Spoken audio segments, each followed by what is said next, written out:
This is Q Racing News, brought to you by the Bank of America Racing Challenge. After a brief shortage, Adequan IM is being resupplied to veterinarians.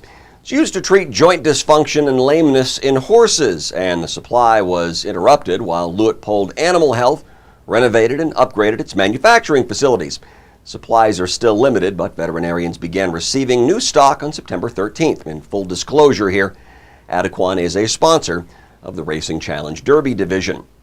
Lone Star Park in Grand Prairie, Texas has opened its 2013 quarter horse meet, which will run through November 9th. The schedule features 15 stakes races worth nearly $2.5 million. The headliner, of course, being the $1 million Grade 1 Texas Classic Futurity on the meeting's final day, along with the Grade 1 Texas Classic Derby. Get the full stakes schedule at LoneStarPark.com.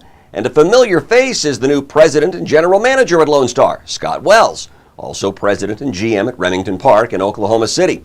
Both tracks are owned by Global Gaming Solutions. Wells' career in the horse racing industry stretches back to the 1970s. Prairie Meadows in Altoona, Iowa, the site of last year's Bank of America Racing Challenge Championships, hosted regional qualifiers to all 6 divisions in this year's challenge.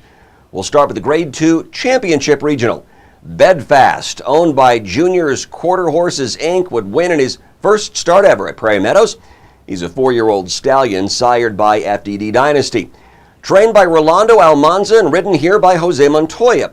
By the way, the horses here are racing into a 20-mile-per-hour headwind.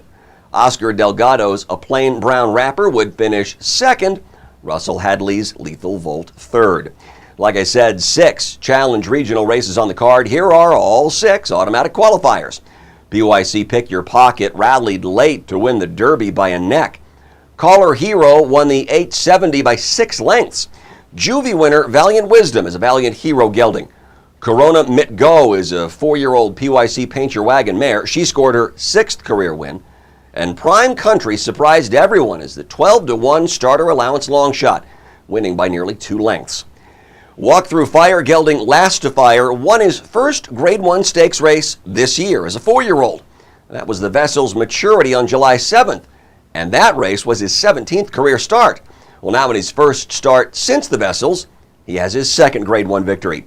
The $100,000 Go Man Go handicap at Los Alamitos. This is Eduardo Nicasio riding for trainer Jose de la Torre. Now, when you see his margin of victory, consider the class of this field.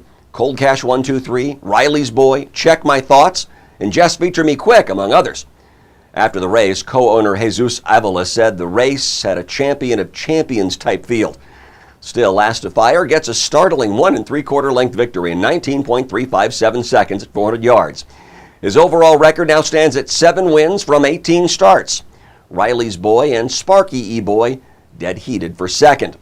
Last to Fire's big win had an impact on the weekly AQHA Racing Horse Player Now top 10 poll for 3 and ups. He was 5th a week ago, but now holds the top spot by a comfortable margin. Riley's Boy, who has spent plenty of time at number 1 this year, checks in at number 5. If you want to see all the runner-ups plus the top 10 2-year-olds, swing by AQHARacing.com. Los Alamitos, of course, hosts the 2013 Bank of America Racing Challenge Championships and AQHA Racing Conference November 6th through 9th. And Jessica Hankey in the racing department tells me rooms are filling up fast, much higher demand than usual this year for whatever reason. Download your registration form at AQHARacing.com or call the Challenge hotline. That number is on your screen. And that's it for this week's Q Racing News, sponsored by the Bank of America Racing Challenge. I'm Matt Darby in Amarillo, and I'll see you next week. This is Q Racing News, brought to you by the Bank of America Racing Challenge.